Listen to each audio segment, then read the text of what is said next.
দশম শ্রেণীর গণিত বইয়ের চক্রবৃদ্ধি সুদ ও সমহার বৃদ্ধি বা হ্রাস এবং অংশীদারি কারবার এই দুটো অধ্যায় সম্পর্কে এর আগে তোমরা পড়েছ। চক্রবৃদ্ধি সুদ কী এবং সেটি নির্ণয় করার জন্য বিভিন্ন ধরনের সূত্রাবলী, সমহার বৃদ্ধি বা হ্রাস বলতে কী বোঝায় এবং সেই সংক্রান্ত সূত্র, অংশীদারি কারবার কাকে বলে এবং অংশীদারি কারবার সংক্রান্ত সমস্যাগুলোকে আমরা কিভাবে সমাধান করি, এ সবই তোমরা জেনেছ। আজ আমরা এই দুটি অধ্যায়ের উপর একটি রিভিশন ক্লাস করব এবং তার জন্য এই দুটি অধ্যায়ের কিছু সমস্যা অর্থাৎ অঙ্ক আমরা আলোচনা করব। তাহলে প্রথমে আসো আমরা চক্রবৃদ্ধি সুদ সংক্রান্ত সমস্যাগুলো দিয়ে শুরু করছি। তো এখানে দেখো আমি যে প্রশ্নটি লিখেছি এটি তোমাদের 5 নম্বর 5 মার্কসের কোশ্চেন হিসাবে আসতে পারে। যদি বার্ষিক 10% হারে কিছু টাকার 3 বছরের চক্রবৃদ্ধি সুদ ও সরল সুদের অন্তর 930 টাকা হয় তবে ওই টাকার পরিমাণ হিসেব করো। তাহলে দেখো এখানে তোমার কি কি দেওয়া আছে, বার্ষিক সুদের হার 10% এটা দেওয়া আছে, সময় 3 বছর এটা দেওয়া আছে, আর কি বলা আছে, একটা শর্ত দেওয়া আছে। দেখো সেই শর্তটা কি না, চক্রবৃদ্ধি সুদ ও সরল সুদের অন্তর 930 টাকা। তাহলে এখানে আমার মিসিং কি আছে, আসল, যে টাকার ওপর আমি এত কিছু হিসেব করছি আমাকে সেই আসল অর্থাৎ মূলধন হিসেব করতে হবে।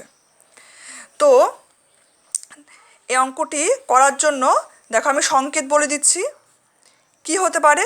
আমাদের যে মূলধন যেটা নির্ণয় করতে হবে, ধরো সেটাকে আমরা এক্স ধরে নিলাম। তাহলে এখান থেকে আমি আগে সরল সুদ নির্ণয় করব। তাহলে সরল সুদ নির্ণয়ের সূত্র তোমরা জানো কি হয়, PRT/100 অর্থাৎ মূলধন ইন্টু সুদের হার ইন্টু সময় বাই 100।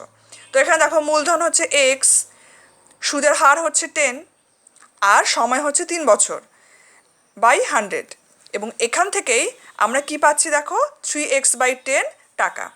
কি করে পাচ্ছি, এখান থেকে 0 0 ক্যান্সেল করলে আমরা এটা পেয়ে যাচ্ছি। এবং সমূল চক্রবৃদ্ধি যদি আমরা নির্ণয় করি তাহলে সেই ক্ষেত্রে ফর্মুলাটা তোমরা জানো কি হয়, P × 1 + R/100 whole to the power n।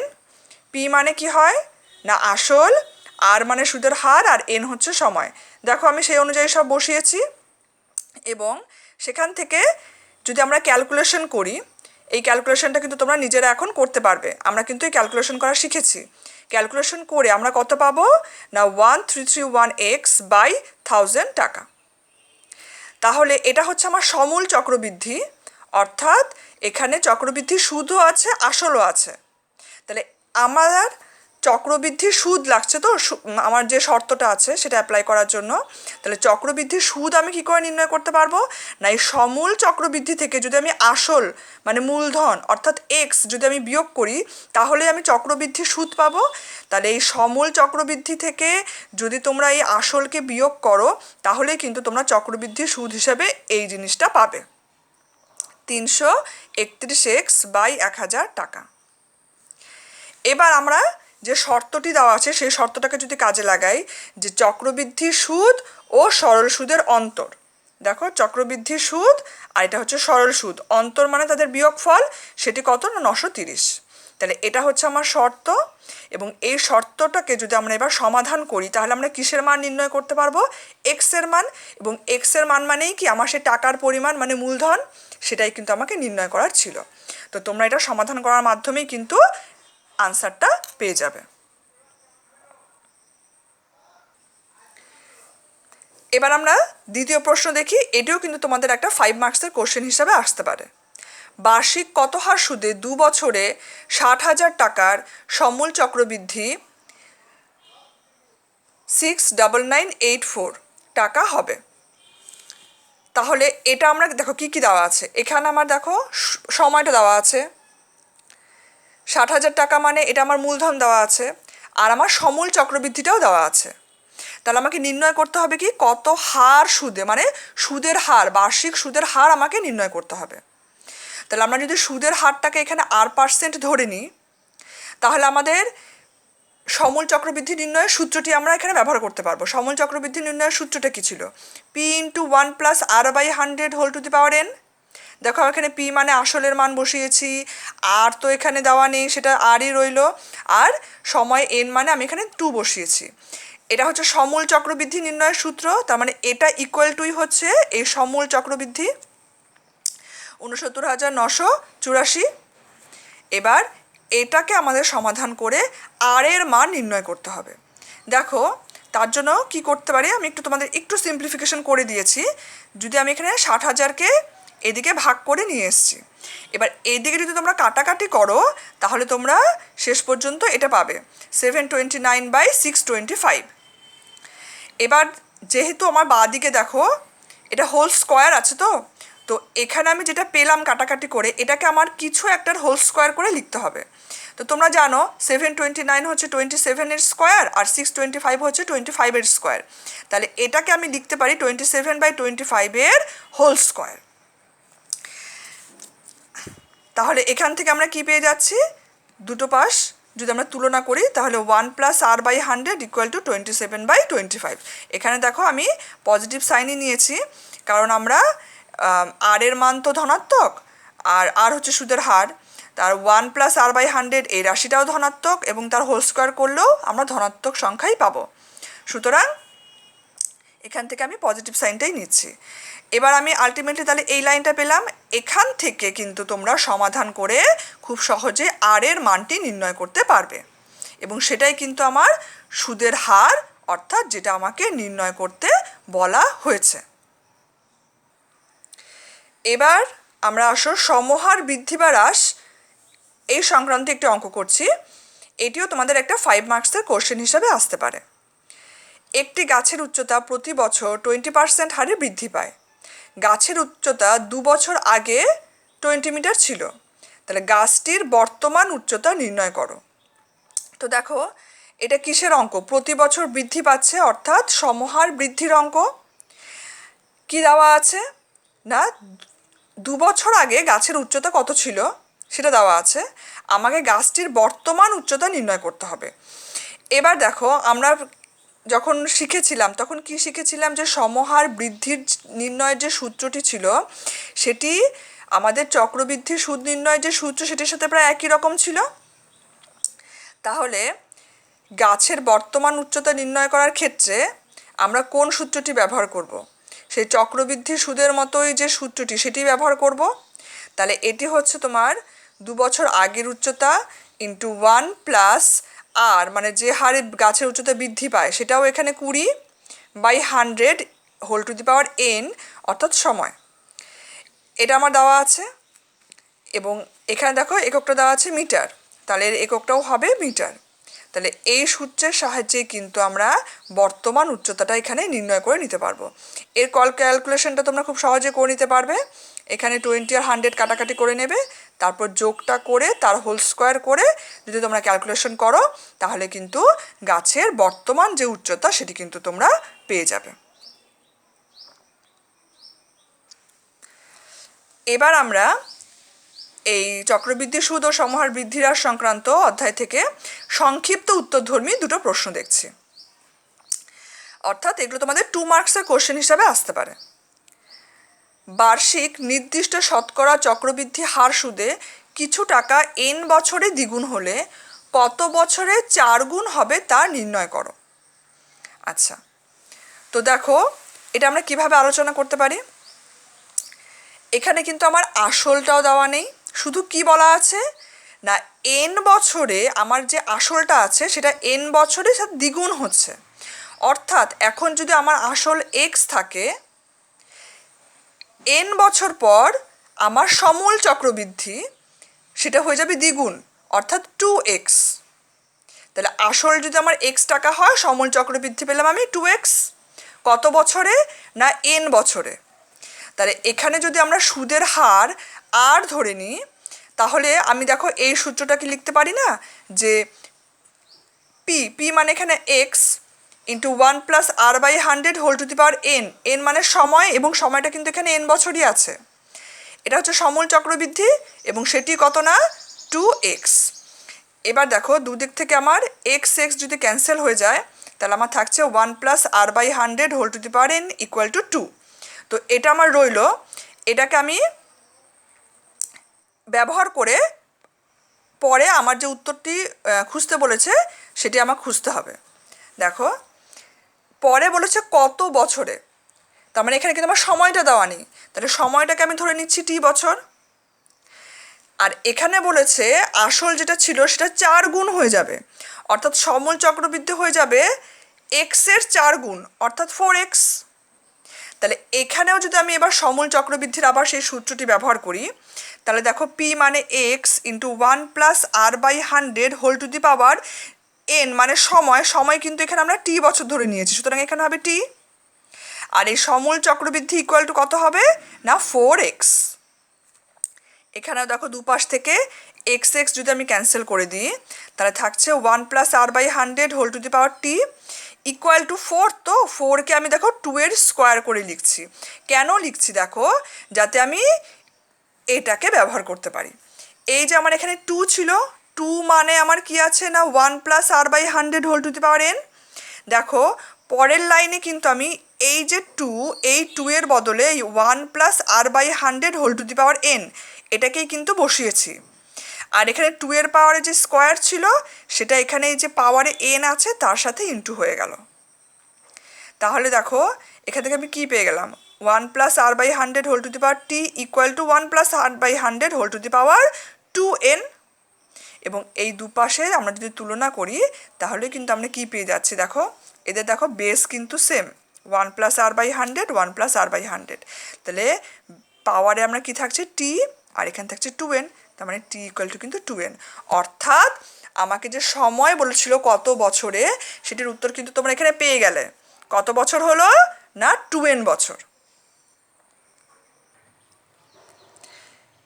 এরপরে এটিও একটা সংক্ষিপ্ত প্রশ্ন, 2 মার্কসের কোয়েশ্চেন হিসাবে আসতে পারে। প্রতি বছর r% হ্রাসপ্রাপ্ত হলে n বছর পর একটি মেশিনের মূল্য হয় ভি টাকা। n বছর পূর্বে মেশিনটির মূল্য কত ছিল তা নির্ণয় করো। তো দেখো এখানে হ্রাসপ্রাপ্ত বলেছে, তার মানে এটা কিসের অঙ্ক, সমহার হ্রাসের অঙ্ক। এবার আমাকে এখানে n বছর পূর্বের মূল্য বের করতে বলেছে, তার মানে আমরা দেখো n বছর পূর্বের মূল্যটাকেই আমরা ধরে নেব x টাকা। তাহলে এখানে যদি আমরা এবার সূত্রটি লাগাই সমহার হ্রাসের সূত্র, তাহলে সেটা কি করে লাগাবো, দেখো এখানে আমার হ্রাসের হার হচ্ছে আর, সময় হচ্ছে n, তার মানে এটা হয়ে যাবে x into 1 -r/100 whole to the power n। মাইনাসটা কেন হলো, সমহার হ্রাসের জন্য। এবং সেটা ইকুয়াল টু কী হবে, আমার বর্তমানে মানে n বছর পর যে মেশিনের মূল্য সেটি কত ভি, তাহলে সেটা ইকুয়াল টু হচ্ছে ভি। আমাকে বের করতে হবে কি x এর মান, অর্থাৎ এই জায়গা থেকে x ইকুয়াল টু কত সেটি আমাকে বের করতে হবে কিন্তু। তো দেখো এই সূত্রটা আমরা লিখে দিলাম, এবার কিন্তু তুমি x ইকুয়াল টু কত সেটা কিন্তু খুব সহজেই বের করে নিতে পারবে।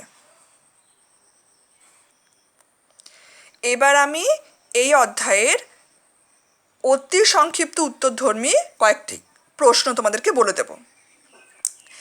এইটার কিন্তু আমি কোনো রকম সংকেত বলবো না বা আলোচনাও করে দেব না, এই অঙ্কগুলো কিন্তু তোমরা নিজেরা করার চেষ্টা করবে। দেখো প্রথমে আমি একটা বহু বিকল্পধর্মী যে প্রশ্ন থাকে সেটি একটা দিয়েছি এখান থেকে, অর্থাৎ এই প্রশ্নটাকে সমাধান করে তোমরা এই 4টে অপশনের মধ্যে কোনটা কারেক্ট সেটা তোমরা বের করবে। তো কি আছে প্রশ্নটি দেখো, একটি মেশিনের বর্তমান মূল্য 2p টাকা এবং প্রতি বছর মেশিনটির দাম 2r% হ্রাস হলে 2n বছর পরে মেশিনটির দাম হবে option A p into 1+r/100 whole to the power n টাকা, option B 2p into 1 - r/50 whole to the power n টাকা, option C p into 1 - r/50 whole to the power 2n টাকা, option D 2p into 1 - r/50 whole to the power 2n টাকা। এরপরে দেখো সত্য বা মিথ্যা লেখো। নির্দিষ্ট পরিমাণ টাকার বার্ষিক নির্দিষ্ট শতকরা হার সুদে নির্দিষ্ট সময়ের জন্য চক্রবৃদ্ধি সুদ সরল সুদের থেকে কম হবে। তো তো এই যে এখানে একটা স্টেটমেন্ট দেওয়া আছে, এটা ট্রু না ফলস, সত্য না মিথ্যা, এটা তোমাকে বুঝে বলতে হবে। এরপর দেখো একটা শূন্যস্থান পূরণ দেওয়া আছে, সময়ের সঙ্গে কোনো কিছুর নির্দিষ্ট হারে বৃদ্ধি হলে সেটি ড্যাশ বৃদ্ধি। ঠিক আছে, তো এই যে আমি এখানে 3টে প্রশ্ন দিয়েছি তোমাদের অতি সংক্ষিপ্ত, এই 3টে প্রশ্ন কিন্তু তোমরা নিজেরা করার চেষ্টা করবে। এবার আমরা অংশীদারি কারবার সংক্রান্ত সমস্যা কিছু আলোচনা করব। তো প্রথমেই দেখো আমি একটা অঙ্ক লিখেছি, এটা তোমাদের একটা 5 মার্কসের কোশ্চেন হিসাবে আসতে পারে।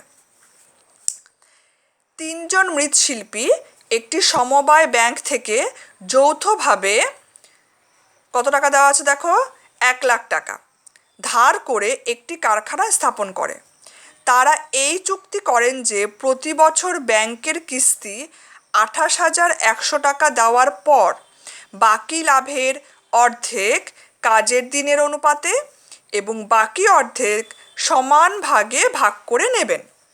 গত বছর তারা যথাক্রমে 300 দিন, 275 দিন ও 350 দিন কাজ করেছেন এবং মোট লাভ হয়েছে 1,39,100 টাকা।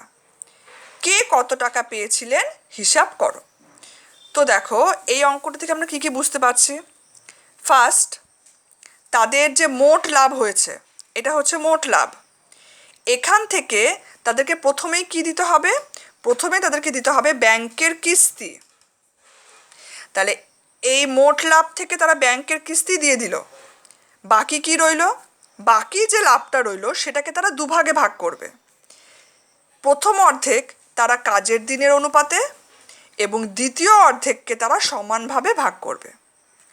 তাহলে বুঝতে পারছো, তাহলে আমরা প্রথমেই দেখো কি করে নিচ্ছি, এখানে আমার মোট লাভ যদি আমার দেওয়া থাকে আর ব্যাংকের কিস্তি, এই দুটোকে আমাকে বিয়োগ করতে হবে। মোট লাভ থেকে ব্যাংকের কিস্তি দিয়ে দিলেই আমি বাকি লাভটা পেয়ে যাব। দেখবে তোমরা বিয়োগ করে কিন্তু বাকি লাভ হিসাবে এই টাকাটাই পাবে।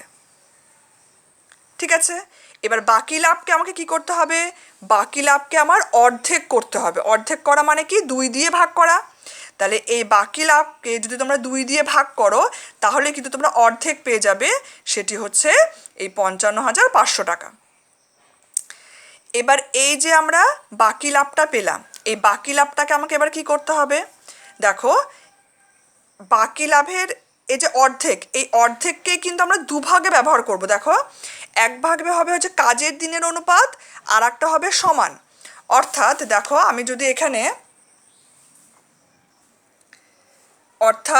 দেখো এখানে অর্ধেক অর্ধেক করে নিয়েছি, মানে দুটো অর্ধেক। তাহলে একটা অর্ধেক হচ্ছে সমানভাবে ভাগ হবে কজনের মধ্যে, 3 জনের মধ্যে। তাহলে আমি 3 দিয়ে ভাগ করলেই পেয়ে যাচ্ছি 18,500 টাকা। তাহলে এটা সমানভাবে ভাগ হলে তারা প্রত্যেকে 18,500 করে পাবে। আর বাকি অর্ধেক সেটা তাদের কাজের দিনের অনুপাত। দেখো কাজের দিনের অনুপাতটা আমাকে বের করতে হবে, এবং এখানে দেখবে তোমরা 12:11:14, এই 3টে সংখ্যাকেই কিন্তু একসাথে কাটাকাটি করতে হবে। যে দুটো করলাম একটা কাটাকাটি গেল না, সেটা কিন্তু হবে না। 3টের সংখ্যাকেই কিন্তু কাটাকাটি যেতে হবে একই সাথে একই সংখ্যা দিয়ে করে, কিন্তু দেখবে তোমরা এটা পাবে। তাহলে এটা হচ্ছে কাজের দিনের অনুপাত, এই অনুপাতে কিন্তু এই বাকি টাকাটা, এই টাকাটা কিন্তু ভাগ হবে। তো এই টাকাটা এই অনুপাত অনুসারে কীভাবে ভাগ হবে সেটা তোমরা বের করতে পারবে। আচ্ছা, এবং সেটা বের করার পর তাহলে প্রথম শিল্পীর টাকাটা কত হবে বলো তো, প্রথম শিল্পী কত পাবে, সেটি হচ্ছে এই 12 দিয়ে আমরা তো বের করব, এবং তার সাথে এই যে সমান ভাগে যে ভাগ হয়েছে এই টাকাটা কিন্তু আবার যোগ হবে। আবার দ্বিতীয় শিল্পীর জন্য এই 11 দিয়ে আমরা আনুপাতিক হার বের করে সেটা বের করব, করে তার সাথে কিন্তু আবার এই 18,500 যোগ হবে। এবং তৃতীয় শিল্পীর জন্য এই 14 দিয়ে যে আনুপাতিক ভাগ হারটা বের হবে তার সঙ্গেও কিন্তু আমাকে এই 18,500 যোগ করতে হবে। তাহলেই কিন্তু 3 জন শিল্পীর প্রত্যেকে কত কত করে পেয়েছে সেটি কিন্তু আমরা পেয়ে যাব। এবার তোমরা তাহলে অঙ্কটা করে নিতে পারবে। নেক্সট দেখো আমি আর একটা অঙ্ক করছি, এটিও কিন্তু তোমাদের একটা 5 মার্কসের কোশ্চেন হিসাবে আসতে পারে। বছরের প্রথমে প্রদীপবাবু ও আমিনা বিবি যথাক্রমে 24,000 টাকা ও 30,000 টাকা নিয়ে ব্যবসা শুরু করেন। 5 মাস পর প্রদীপবাবু আরও 4,000 টাকা মূলধন দেন। বছরের শেষে 27,716 টাকা লাভ হলে কে কত টাকা লভ্যাংশ পাবেন হিসাব করো। তো এটা দেখো, এখানে কিন্তু আমাদের সময়টা সেম নেই, অর্থাৎ এটা কিন্তু একটা মিশ্র অংশীদারি কারবারের অঙ্ক। তাহলে আমাকে কি করতে হবে? এখানে আমরা কি বের করেছিলাম তোমাদের মনে আছে? সমতুল্য মূলধন আমাকে বের করতে হয়। তাহলে প্রদীপ বাবুর যদি আমি সমতুল্য মূলধন নির্ণয় করতে যাই, সেক্ষেত্রে আমাকে কি কি দেখতে হবে? দেখো, প্রদীপ বাবু যখন বছরের প্রথমে টাকা দিয়েছিলেন, কত দিয়েছিলেন? 24,000 টাকা, এবং 5 মাস পর তিনি আরও 4,000 টাকা দিয়েছেন। অর্থাৎ এই যে প্রথম 5 মাস, সে তখন কিন্তু তার শুধু 24,000 টাকাই মূলধন ছিল, এবং তারপর বছরের বাকি 7 মাস তার এই 24,000 টাকার সাথে আরও 4,000 টাকা, অর্থাৎ 28,000 টাকা কিন্তু মূলধন হিসাবে কাজ করেছে। তাহলে আমরা যদি প্রদীপবাবুর 1 বছরের সমতুল্য মূলধন নির্ণয় করতে যাই, সেক্ষেত্রে কত হবে? দেখো, প্রথম 5 মাসের জন্য 24,000 টাকা, তার মানে 24,000 ইন্টু 5, আর পরের 7 মাসের জন্য 28,000 টাকা, অর্থাৎ 28,000 ইন্টু 7। এই দুটোকে আমাকে কী করতে হবে? না, যোগ করতে হবে। তাহলে আমরা কি পেয়ে যাব? না, প্রদীপবাবুর 1 বছরের সমতুল্য মূলধন।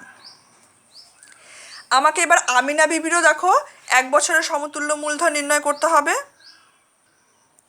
তো আমিনা বিবির 1 বছরের সমতুল্য মূলধন কত হবে? আমিনা বিবি কিন্তু বছরের প্রথমে যে 30,000 টাকা দিয়েছিল, তার কিন্তু কোনো মূলধনের বছরের মাঝখানে কিন্তু কোনো রকম চেঞ্জ হয়নি।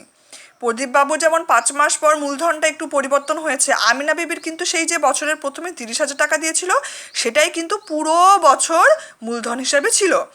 অর্থাৎ আমিনা বিবির ক্ষেত্রে এই 30,000 টাকাই 12 মাস খেটেছে।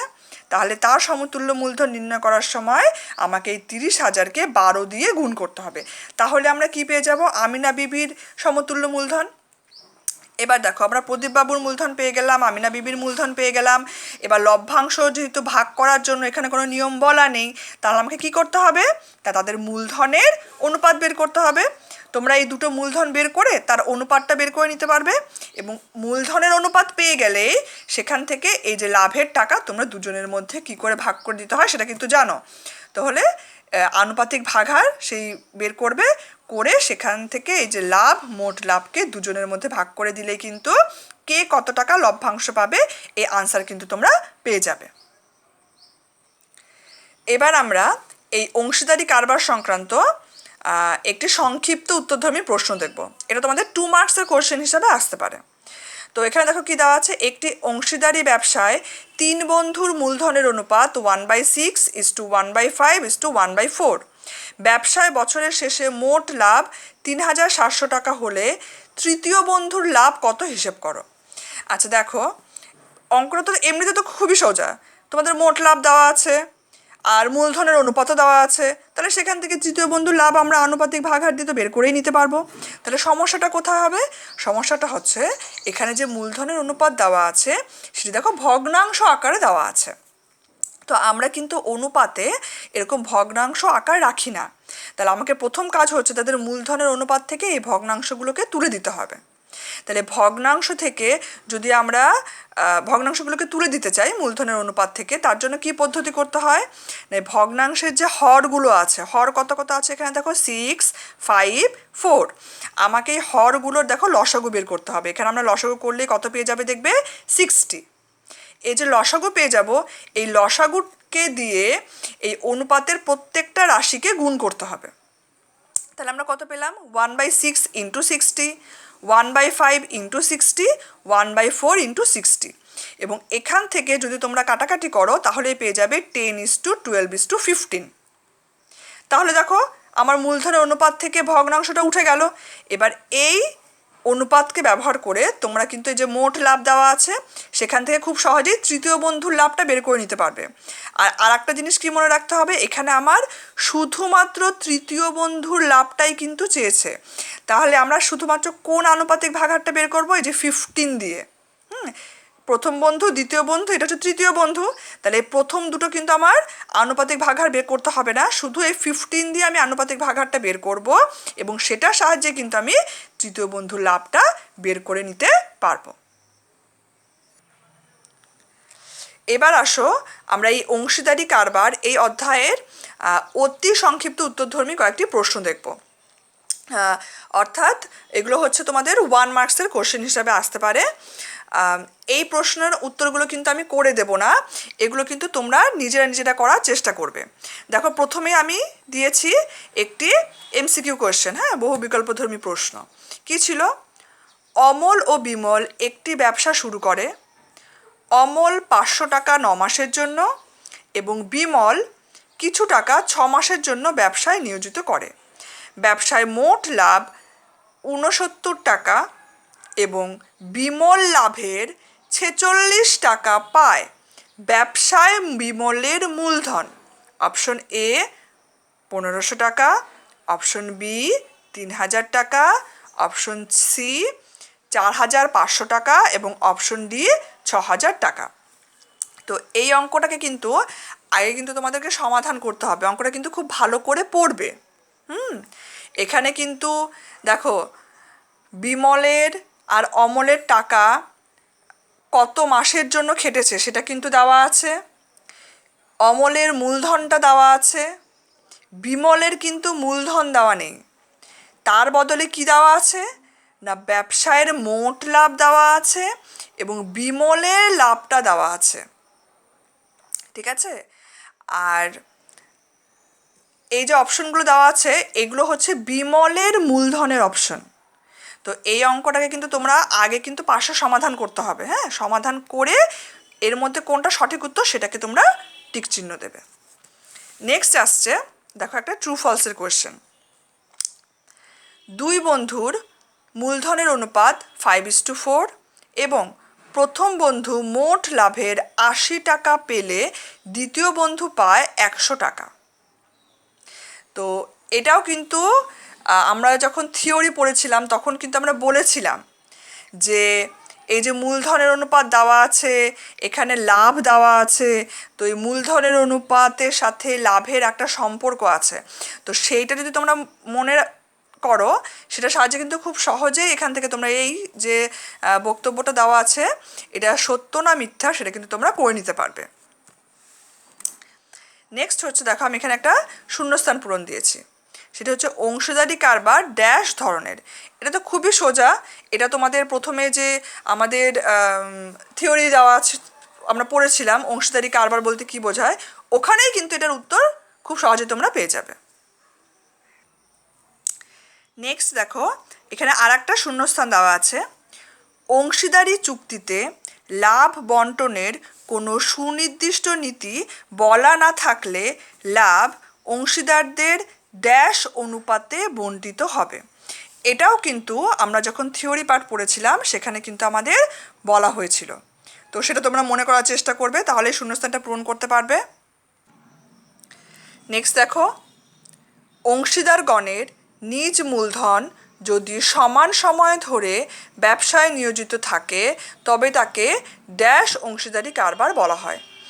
তো এটা কিন্তু তোমাদের সেই অংশীদারি কারবার ক ধরনের সেটা যদি তোমরা বলতে পারো সেখানেই কিন্তু তোমরা এই প্রশ্নটারও উত্তর পেয়ে যাবে যে মূলধন যদি সমান সময় ধরে নিয়োজিত থাকে তাহলে সেটা কোন ধরনের অংশীদারি কারবার, মানে সেই অংশীদারি কারবারটাকে কী অংশীদারি কারবার বলা হয়। তো ওখান থেকে কিন্তু তোমরা এই প্রশ্নটারও উত্তর পেয়ে যাবে। তো নেক্সট কোয়েশ্চেনটা দেখো, তিন বন্ধুর কোনো যৌথ ব্যবসায়ে মূলধন যথাক্রমে 200 টাকা, 150 টাকা ও 250 টাকা হলে তাদের লভ্যাংশের অনুপাত হবে ড্যাশ। তো এটাও কিন্তু দেখো মূলধনগুলো দেওয়া আছে, তাহলে তাদের লভ্যাংশের অনুপাত কত হবে। এই জিনিসটা কিন্তু আমরা বারবার ব্যবহার করছি, এর আগেও কিন্তু কয়েকটা প্রশ্নের উত্তর দেওয়ার জন্য কিন্তু তোমাদের এই ধারণাটা কাজে লাগবে। পরের প্রশ্নটি দেখো, মিশ্র অংশীদারি কারবারে সকল অংশীদারের নিয়োজিত মূলধনের সময়কে ড্যাশ করা হয়। তো এটা উত্তর করার সময় কিন্তু মনে রাখবে যে এটা কিন্তু মিশ্র অংশীদারি কারবার, এবং মিশ্র অংশীদারি কারবারে তো আমাদের সেই সমতুল্য মূলধন আমরা নির্ণয় করি। সেটা কেন করি বলো তো, কেন করা দরকার হয়? কারণ মিশ্র অংশীদারি কারবারে তো অংশীদাররা তো বিভিন্ন সময়ের জন্য তো মূলধন নিয়োজিত করে, তো সেই জন্য সেখানে তাদের যে সেই বিভিন্ন সময়কে আমরা কি করে নিই সেটা কিন্তু সেই উত্তরটাই কিন্তু তোমরা এখানে পেয়ে যাবে। আর আজকে শেষ প্রশ্নটি হচ্ছে, অংশীদারি ব্যবসায় কমপক্ষে লোকের দরকার ড্যাশ জন। অংশীদারি ব্যবসা, তাহলে সেটা শুরু করার জন্য আমার কমপক্ষে মিনিমাম কজন লোক দরকার, কজন লোক হলে আমি একটা অংশীদারি ব্যবসা করতে পারি। তো তো দেখো আজকে আমরা চক্রবৃদ্ধি সুদ, সমহার বৃদ্ধি ও হ্রাস আর অংশীদারি কারবার এই যে অধ্যায় সেগুলো আমরা একটু রিভিশন করলাম, কিছু সমস্যা আমরা আলোচনা করলাম, আর কিছু তোমাদেরকে বাড়িতে করার জন্য দেওয়া হলো। তো এগুলো তোমরা করবে, করার মাধ্যমে আশা করি তোমাদের যদি কোনো সমস্যা থেকেও থাকে সেগুলো পরিষ্কার হয়ে যাবে। তো আজকের ক্লাসটি এখানেই শেষ করছি।